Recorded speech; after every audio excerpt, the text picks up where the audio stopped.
Kemudian yang sunnah berikutnya, yang kelima, adalah melaksanakan tahiyatul masjid sebelum duduk.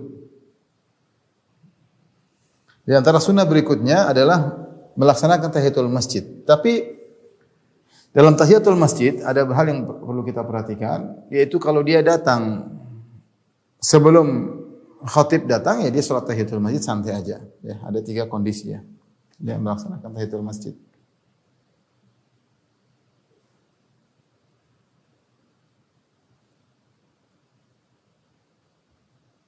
Tahiyatul masjid. Ada 3 kondisi ya.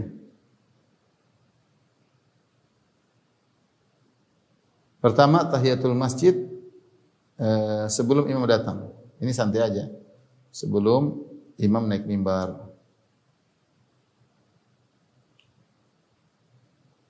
Maka dia sholat dengan normal. Sholat dengan normal.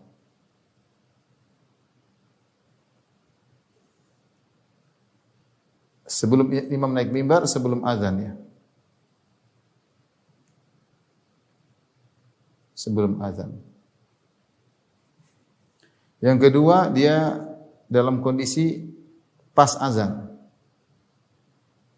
Maka jangan tunggu azan selesai. Jangan tunggu azan selesai. Tapi langsung tahiyatul masjid. Langsung tahiyatul masjid. Kenapa? Karena mendengar khutbah hukumnya wajib. Mendengar khutbah hukumnya wajib. Menjawab azan hukumnya sunnah. Perhatikan sini. Mendengar khutbah hukumnya wajib, menjawab azan hukumnya sunnah. Mana lebih utama? Menjawab azan atau mendengar khutbah? Tentu lebih utama mendengar khutbah, karena mendengar khutbah hukumnya wajib. Kalau begitu kita kalahkan menjawab azan. Ketika azan dikumandangkan, salat tahiyatul masjid. Agar kita bisa mendengar khutbah Jumat dengan full.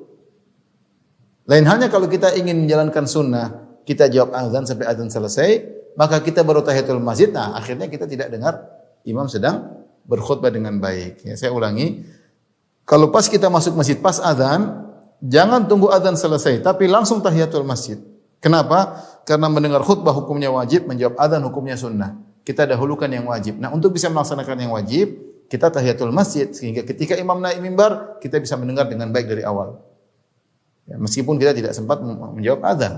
Tapi kalau kita nunggu azan selesai sambil kita jawab, begitu azan selesai, khatib langsung berkhutbah, ya kita akhirnya luput. Ya, artinya kurang sempurna dalam melaksanakan kewajiban. Kalau yang ketiga, dalam kondisi yang ketiga, imam sedang berkhutbah.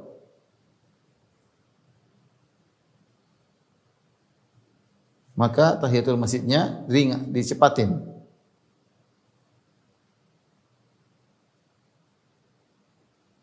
Diringankan, itu dicepatin. Jangan lama-lama. Kalau perlu langsung baca Al-Fatihah, tidak perlu pakai surat. Pokoknya selesai tahiyatul masjid. Dalam satu hadis dari Sulaik Al-Ghatafani, dia masuk masjid di hari Jumat, Rasulullah sedang khutbah, kemudian dia langsung duduk, tidak tahiyatul masjid. Maka Rasulullah SAW tegur, kata Rasulullah SAW, "Ya Sulaik, kum farka rak'ataini, wahai Sulaik, bangunlah engkau dan salatlah 2 rakaat, wa tajawaz fihima, dan cepatlah kau salatnya."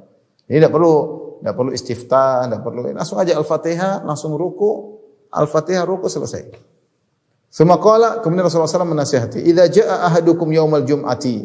Jika salah seorang dari kalian datang hari Jumat ke masjid, wal imamu yakhtub, sementara imam sedang berkhutbah, falyarka rak'ataini, maka hendaknya tetap dia salat 2 rakaat, wal yatajawaz fihi, dan hendaknya dia ringankan salatnya, dia persingkat salatnya ya.